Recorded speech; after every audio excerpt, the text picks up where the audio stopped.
मेरे प्यारे मित्रों, जय हिंद। एकेडमी फॉर एजुकेशन में आपका स्वागत है। आज हम बोर्ड की तैयारी शुरू हो चुकी है। मैं आज बात करेंगे सीधी बात नो बकवास में कि फ़िज़िक्स के बारे में। और फिज़िक्स जो होगा ये बहुत इंपॉर्टेंट है, फैक्ट के रूप में आज बात करेंगे। एक क्वेश्चन भी बात करेंगे और ये आपके 5 नंबर फिक्स करेंगे हर एग्ज़ाम में। खासकर बोर्ड की जब इंटरमीडिएट फिज़िक्स के जो वो होंगे एग्ज़ाम होंगे उसमें क्या होंगे ये पूछे जाएगा। तो देखिएगा क्वेश्चन जो है यहाँ से एक लिखे हुए हैं, हाइड्रोजन स्पेक्ट्रम की 9वीं कक्षा में इलेक्ट्रॉनों की ऊर्जा En = -13.6/n² इलेक्ट्रॉन वोल्ट है। हाइड्रोजन परमाणु के लिए ऊर्जा आरेख खींचना है तथा उसमें लाइमन तथा बामर श्रेणियों का रेखाओं का संक्रमण भी प्रदर्शित करना है। तो हमने पिछली क्लास में क्या किए थे, ये इस हाइड्रोजन स्पेक्ट्रम के बारे में बता दिए थे डायग्राम के रूप में। और उसमें बताए थे कि जो 5 श्रेणियाँ प्राप्त होती हैं N1, N2, N3, N4, N5 के लिए, ये बात कर दिए थे। और डायग्राम पूरी तरह से बताए थे, समझाए थे। आप पुराना क्लास को मेरे देख सकते हैं। तो चलिए हम बात कर लेते हैं। इसमें हम केवल क्या बताएंगे, केवल इसके कैलकुलेशन को बताएंगे कैसे प्राप्त करते हैं। तो पहले सबसे पहले क्या कर लेते हैं, पहले हम हाइड्रोजन स्पेक्ट्रम की 9वीं कक्षा को डिफाइन कर देंगे। उसके बाद इसका प्रयोग करके जो पिछले क्लास में बताया तो उसको हम रख लेंगे। और इसके अलावा हम क्या करेंगे, जो ये होगा इसका अलग अलग तरह से उपयोग करके प्राप्त करेंगे। जिसमें देख लीजिए जब इसको सॉल्व करेंगे और डायग्राम क्या हम बताए हुए हैं उसको बना लीजिएगा, देख लीजिएगा। तो En = कितना होता है, -RHc/n² = -13.6n² EV होता है ये। तो n बराबर क्या है, 1 2 3 4 ... n तक मुख्य क्वांटम संख्या होता है और r जो होता है डिडबॉक्स नियतांक होता है। और इसके तरंगदैर्घ्य के लिए सूत्र जो होता है 1/λ = r 1/n1² - 1/n2²। Equation number 1 मान लेंगे और इसको हम हल करेंगे। तो हम बताए थे 5 श्रेणियाँ प्राप्त होती हैं। पहली श्रेणी को लाइमन श्रेणी कहा जाता है, दूसरी श्रेणी को बामर श्रेणी, तीसरे को पाश्चन श्रेणी, चौथे को ब्रैंकेट श्रेणी और 5वें को फुंड श्रेणी कहा जाता है। तो अलग अलग इसका तरंगदैर्घ्य होता है और इसका रिडबर्ग नियतांक फिक्स होता है, वो बता चुके थे हम पीछे बात। तो चलिए बात कर लेते हैं लाइमन श्रेणी के लिए। तो लाइमन श्रेणी के लिए जो N1 का मान होगा 1 होगा और N2 का मान क्या होगा 2 3 4 ... इनफाइनाइट तक। जब हम क्या करेंगे इक्वेशन में N1 का बराबर 1 रखेंगे और N2 का मान 2 3 4 रखेंगे अलग अलग करके। तो ये आपका क्या बताएगा, ध्यान दीजिएगा, ये मैक्सिमम बताएगा N2 = 2 और इससे कम ये 3 बताएगा, उसके बाद कम 4 बताएगा, उसके बाद इनफाइनाइट तक जाएंगे वो सबसे कम बताएगा। तो इसमें मान रखते हैं तो 1/λ = कितना होगा r और 1/n1 की जगह कितना है 1 है, देखिए 1 का स्क्वायर कर देंगे माइनस, और N2 की जगह कितना है 2 रखेंगे। इसी प्रकार 3 रखेंगे, सॉल्व कर देंगे। तो जो सब सॉल्व करेंगे तो 1/λ होगा, r होगा 1 का स्क्वायर 1 माइनस 2 का स्क्वायर 4। जब उसको हल करेंगे तो 1/λ का मान कितना आएगा 3/4 × r होगा। और जब λ का मान निकालेंगे तो 4/3 r और r का मान निकालेंगे तो 4/3 × λ होगा।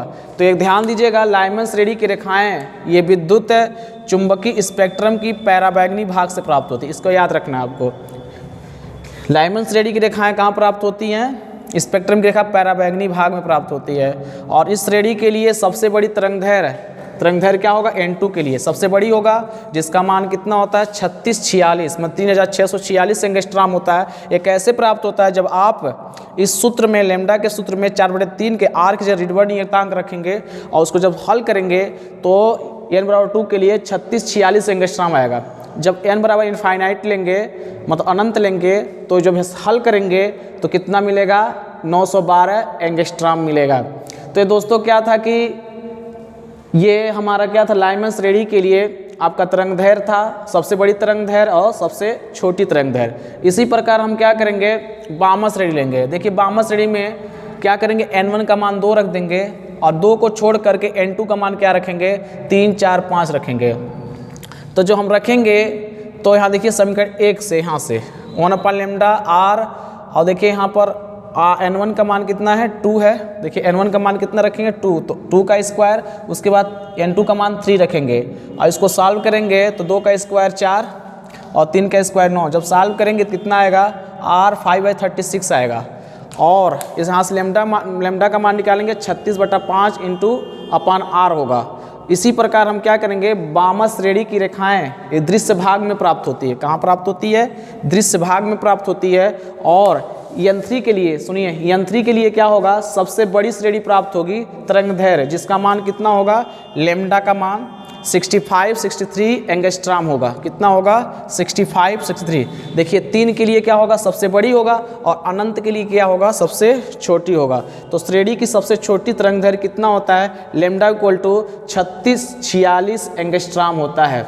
अब हम क्या बात करेंगे, तीसरी श्रेणी का क्या कहा जाता है, पाश्चन श्रेणी। देखिए पाश्चन श्रेणी में n1 का मान कितना रखेंगे, 3 रखेंगे, और n2 का मान कितना 4 5 6 डॉट इनफाइनाइट रख देंगे। वही काम फिर करना है, जहाँ n1 होगा वहाँ 3 का स्क्वायर रखना है, 3 रखना है, और जहाँ n2 होगा वो कितना रखना है, 4 रखना है। जब इसको हल करेंगे 1/λ r, 3 का स्क्वायर 9, 4 का 16, जब सॉल्व करेंगे तो लेमडा का मान कितना आएगा, 144/7 आ रहेगा। फिर रिवर्स नियतांक का मान रख करके हल करेंगे तो रेखाएं स्पेक्ट्रम औरक्त भाग में प्राप्त होंगी।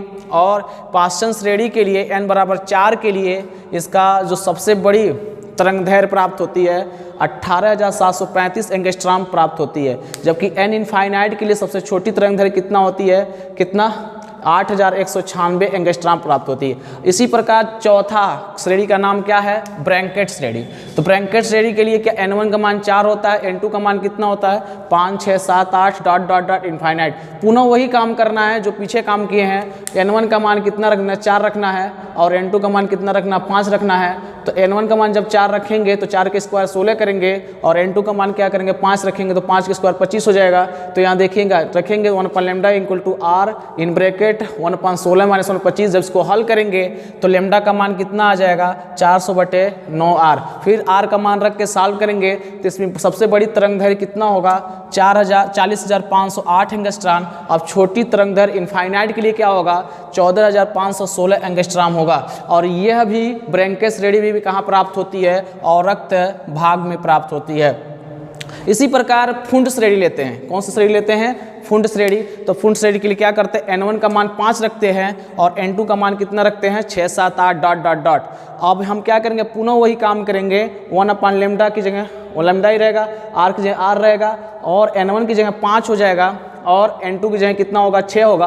अब इसको क्या करेंगे, हल करेंगे, लेमडा का मान निकालेंगे। तो लेमडा का मान निकालने के बाद 900/11 आएगा। और इसको जब हल करेंगे रिडबर्ग नियतांक रख करके, हम आने वाले क्लास में इसको पूरी तरह से बताएंगे कैसे हल किया जाता है, और जितने भी न्यूमेरिकल क्वेश्चन होंगे उसको सॉल्व करेंगे।